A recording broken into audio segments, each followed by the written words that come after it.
English paragraph. A rainy day. A rainy day is a day when it rains all the day long. Rainy day হচ্ছে এমন একটি দিন যেই দিনে সারা দিন জুড়ে বৃষ্টি হয়। On a rainy day, the sky looks gloomy and is covered with clouds. একটি রেইনি ডেতে the sky looks gloomy অর্থাৎ আকাশটি দেখায় অন্ধকার এবং is covered with clouds এবং মেঘ দ্বারা আচ্ছাদিত থাকে। The day itself is also gloomy অর্থাৎ এই দিনটি ছিল অন্ধকার। The day on a rainy day it often rains heavily. একটি বৃষ্টির স্নাত দিনে সচরাচরই অর্থাৎ প্রায়শই ভারী বৃষ্টিপাত হয়। Roads, fields, tanks, etc. go underwater. রাস্তাঘাট, মাঠ ইত্যাদি পানির নিচে চলে যায়। Sometimes it causes destruction. অর্থাৎ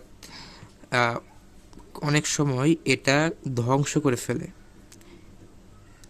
Our valuable properties are destroyed. আমাদের মূল্যবান সম্পত্তি ক্ষতিগ্রস্ত হয়। Lands go underwater. অর্থাৎ জমি পানির নিচে চলে যায়। Crops were washed away. অর্থাৎ শস্যগুলো ধুয়ে পরিষ্কার হয়ে যায়। Plants and trees can be uprooted.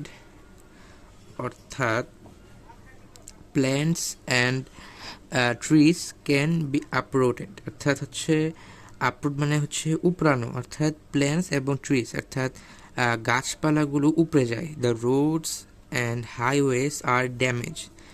অর্থাৎ রাস্তাঘাট এবং হাইওয়েগুলো নষ্ট হয়ে যায়। Most of the school boys and girls stay at home. বেশিরভাগ বিদ্যালয়ের ছাত্রীরা মানে ছেলেমেয়েরা ঘরেই অবস্থান করে। So they feel very happy. তাই তারা খুবই আনন্দিত থাকে। Cattle remain in their shade.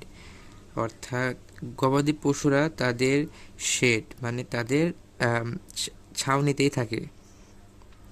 On a rainy day, the poor suffer more than the rich. একটি বৃষ্টির স্নাত দিনে গরিবরা ধনীদের থেকে বেশি ভোগান্তিতে পড়ে। They cannot go out for work.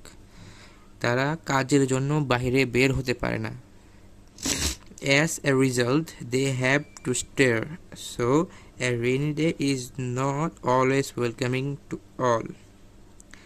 অর্থাৎ as a result, they have to stare. তাই তাদেরকে অনাহারে থাকতে হয়। So, a rainy day is not always welcoming to all. তাই সবার জন্য একটা বৃষ্টির স্নাত দিন সুখকর বয়ে আনে না বা সাদরে গৃহীত নয়। আমরা যে রেইনি ডে প্যারাগ্রাফটি পড়লাম সেটির নিচে কিছু ওয়ার্ড মিনিং দেওয়া আছে এবং সে রেইনি ডে হচ্ছে বৃষ্টিপূর্ণ বা হচ্ছে শ্রবণমুখর বর্ষণমুখর। গ্লোমি হচ্ছে অন্ধকার বিষণ্ণ। কভার শব্দের অর্থ হচ্ছে ঢাকা বা আবৃত। ক্লাউড শব্দের অর্থ হচ্ছে মেঘ। হেভিলি হচ্ছে অঝোরে বা আমরা ভারী বৃষ্টিপাত বলি সেখানে তখন আমরা হেভি বৃষ্টি মানে বলে থাকি। ফিল্ড মানে হচ্ছে মাঠ। ট্যাঙ্ক মানে হচ্ছে জলাধার। ডিস্ট্রাকশন মানে হচ্ছে ধ্বংস। ভ্যালুয়েবল শব্দের অর্থ হচ্ছে মূল্যবান বা দামি। প্রপার্টি শব্দের অর্থ হচ্ছে সম্পত্তি। ক্রপ শব্দের অর্থ হচ্ছে শস্য। আপরুট শব্দের অর্থ হচ্ছে উপড়ানো মানে গাছ তুলে ফেলা। ড্যামেজ শব্দের অর্থ হচ্ছে ক্ষতি। ক্যাটল শব্দের অর্থ হচ্ছে গবাদি পশু। পোর শব্দের অর্থ হচ্ছে গরিব। রিচ ধনী। স্টার্ভ শব্দের অর্থ হচ্ছে অনাহারে থাকা। ওয়েলকামিং হচ্ছে সাদরে গৃহীত। এটা ছিল আজকের প্যারাগ্রাফ রেইনি ডে। আমাদের চ্যানেলে প্রতিনিয়ত প্যারাগ্রাফ তারপরে অ্যাপ্লিকেশন লেটার কম্পোজিশন ইত্যাদি আপলোড করা হয়, তাই সেগুলো পেতে আমার চ্যানেলটিকে সাবস্ক্রাইব করে রাখুন।